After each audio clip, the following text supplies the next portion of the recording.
கர்த்தருக்குள் பிரியமானவர்களே, இன்றைக்கும் நம்மளுடைய தேவ செய்தி கேட்கறதுக்கு முன்னாடி ஒரு பாடலை நம்ம கேட்டுட்டு நம்ம தேவ செய்திக்குள்ளே போகலாம்.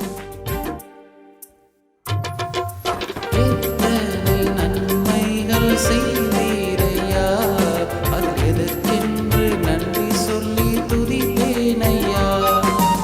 எத்தனை நன்மைகள் செய்தீரையா, அது எதற்கென்று நன்றி சொல்லி துதிப்பேனையா. அத்தனையும் சொல்ல வேண்டும் என்றால், அத்தனையும் சொல்ல வேண்டும் என்றால், 1000 ஆண்டுகள் போதாதையா, 1000 ஆண்டுகள் போதாதையா. நீரின்றி வாழ்வேது இறைவா, உன் நினைவின்றி மகிழ்வேது தேவா. நீரின்றி வாழ்வேது இறைவா, உன் நினைவின்றி மகிழ்வேது தேவா.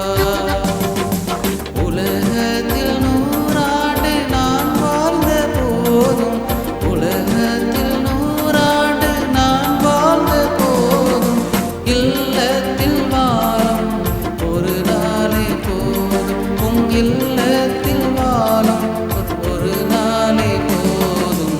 நீரின்றி வாழ்வேது இறைவா, உன் நினைவின்றி மகிழ்வேது தேவா. பிரியமானவர்களே, இன்றைக்கும் மீண்டும் உங்களை சந்திருக்கிறதுல ரொம்ப சந்தோஷப்படுறேன். தேவன் தாமே நீங்கள் செய்யக்கூடிய ஒவ்வொரு விஷயத்துலையும், வேலைகளிலும், படிப்பிலையும் ஆசீர்வாதத்தை கட்டளையிடுவாராக. இன்றைக்கும் நம்ம தேவசனத்துக்குள்ளே போவோம். இன்றைக்கி நம்மளுக்கு ஆண்டவர் கொடுக்குற வேத வசனம் ஃபர்ஸ்ட் Chronicles 21 verse 26. ஆக்சுவலி தாவீது என்ன செஞ்சுருந்தாங்கன்னா, ஆண்டவருக்கு கோபம் ஊட்டுற மாதிரி ஒரு காரியத்தை பண்ணியிருந்தாங்க, மக்களை கணக்கெடுக்கிறது. ஸோ ஆண்டவர் கோபத்து நிமித்தம் நிறைய பிரச்சனைகள் அங்கே வருது. ஸோ தாவீது இதெல்லாம் பார்த்துட்டு ரொம்ப மனக்கசந்து அழும்போது ஆண்டவர் அவருக்காக தாவீதுக்கு இறங்கி வர்றாரு. ஸோ அப்போ ஒரு தேவதூதர் இதில் பேசுகிறாங்க தாவீதுகிட்ட, இந்த இடத்துல ஒரு பலிபீடம் கெட்டு அப்படின்னு சொல்கிறாங்க. ஸோ தாவீது நேராக அந்த இடத்த போய் விசாரிக்கும் போது அது ஒருத்தருக்கு உரியதாக இருக்குது. ஸோ அங்கே அவர் தாரன்னு சொல்கிறாரு ஃப்ரீயாக.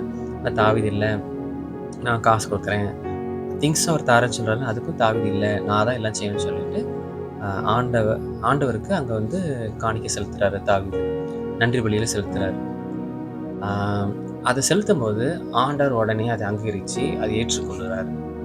ஸோ ஆண்டவர் நம்மளுக்கு இன்றைக்கி சொல்லக்கூடிய விஷயம், எந்த ஒரு காரியமாக இருக்கட்டும் வாழ்க்கையில் ஆண்டவருக்கு பிரியமானதா, ஆண்டவருக்கு நம்ம காணிக்கை கொடுக்குறோம் அப்படின்னா அந்த காணிக்கை நம்மளுடைய சொந்த உழைப்பில் வரதா இருக்கணும், மிச்சவங்கிட்ட அதை எடுக்கிற மாதிரி இல்லாமல் அது நியாயமான முறையில் வரணும் அப்படிங்கிறத ஆண்டவர் எதிர்பார்க்குறாங்க.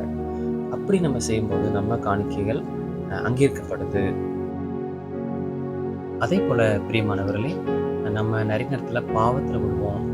பாவத்தில் விடும்போது நம்ம ரொம்ப மன கசந்து ஆண்டவர்கிட்ட ப்ரே பண்ணும்போது ஆண்டவர் அதில் விடுதலை தர வல்லமையாக இருக்கிறாங்க. இதில் தாவீது தப்பு செஞ்சதை ஆண்டவரில் தண்டிச்சாலும் ஆண்டவர் ஒரு கட்டத்தில் வருத்தப்படுறாங்க. இதே அதிகாரத்தில் நீங்கள் 15வது வசனத்தை பார்த்தீங்கன்னா உங்களுக்கு வாசிக்கிறேன். And God sent to angel to destroy Jerusalem, but as the angel was doing so, the Lord saw it and was grieved because of the calamity, and said to the angel who was destroying the people, enough, withdraw your hand. So இதில் அழகா ஆண்டவர் மனதுருகிற கர்த்தராக இருக்காங்க. ஒரு தகப்பன் தன்னுடைய பிள்ளையை எவ்வளோ நேசிக்கிறாங்களோ அந்த பதில் அதே போல் நம்மளையும் ஆண்டவர் நேசிக்கிறாங்க. ஸோ பாவின்னு நம்மளை தள்ளுற மைண்ட் செட் ஆண்டவர் கிடையாது. நம்மளை அரவணைச்சி கொண்டு போகணும் ஆண்டவர் ஆசைப்படுறாங்க. இன்றைக்கும் நாம் ஒரு பொறுத்தல் எடுப்போம். ஆண்டவருடைய கட்டளையை கை கொள்ள, பாவத்தில் விழாதபடி ஆண்டவர் நம்மளை பாதுகாத்து கொள்ள, அதே போல் ஆண்டவர் செய்த நன்மைக்கு நம்ம காணிக்கை கொடுக்க, அந்த காணிக்கை ஆண்டுக்கு பிரியமானதாக இருக்கிறதுக்கு நம்ம ஜெபிப்போம். அன்புலாண்டு இந்த வேலைக்காக நன்றி அப்பா. இன்னைக்கு இந்த செய்தியை நிறைய பேர் கேட்டுக்கொண்டு இருப்பாங்கப்பா. அவங்க இங்கே என்னென்ன மனபாரத்தில் கேட்டுட்டு இருக்காங்களோ அவங்களுக்கு நீங்கள் பேசுங்கப்பா. அன்றே அவங்களுடைய தொழில்கள், படிப்பு எல்லாத்தையும் நீங்கள் ஆசிரித்தாங்கப்பா. யார் யாரெல்லாம் மன பாரத்தில் டிப்ரெஷனில் இருக்காங்களோ அந்த டிப்ரெஷனை எடுத்து போடுங்க. தேவன் தாமே அவங்க பிள்ளைகளே ஒரு அற்புதமாக அடையாளமாக இந்த வாழ்க்கையில் அவங்க சந்தோஷம் சமாதானமாக இருக்க கட்டளைப்பா. நீங்களே பொறுப்பெடுத்துக் கொள்ளுங்க. இயேசுவின் ஜெயிக்கிறோம் நல்ல பிதாவே. ஆமென்.